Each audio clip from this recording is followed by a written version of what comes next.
North Carolina and the sea. It's always been a part of our history.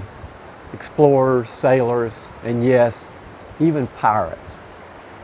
When you think about North Carolina, you think about North and South Carolina sharing that name. Well, we were part of the Carolinas in 1667 when the Charter of the Carolinas was entered. The Great Charter would be decades later before we became a North Carolina distinct from South Carolina. As we think about the ocean and its impact on North Carolina, yes, we think about the lost colony. Yes, we think about the settlers that came to North Carolina. We think about the various sea battles. We think about the graveyard of the Atlantic, the barrier islands. And yes, we think about pirates. Blackbeard in particular, Edward Teach. Much mystery surrounds him, much myth.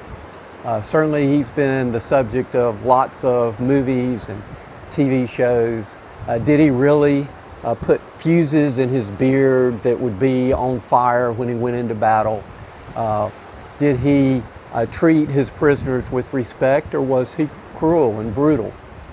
Well, he spent some time as a pirateer as well as a pirate up until about 1718. 1718, he thought about settling down in the town of Bath, North Carolina. He trusted the royal governor of North Carolina, Eden. And so he had heard that there was an offer of pardon. Now, there was good news and bad news, because he and another pirate by the name of Bonner had attacked Charlestown. One of the Lord Proprietors had actually been captured in the raid. And although they took the spoils and left, there was much angst, much anxiety. The governors of South Carolina and Virginia did not trust either Bonner or Blackbeard. Ultimately, Bonner was captured near Bald Head Island at the mouth of the Cape Fear River, and he and some of his other pirates were hung by the South Carolina officials.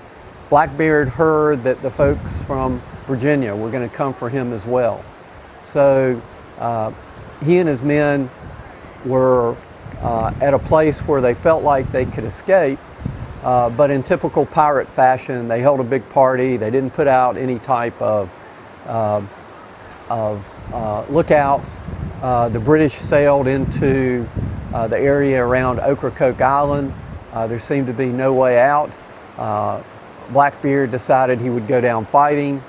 He turned his ship, headed toward the British. There was a large sea battle, including the hand-to-hand battle.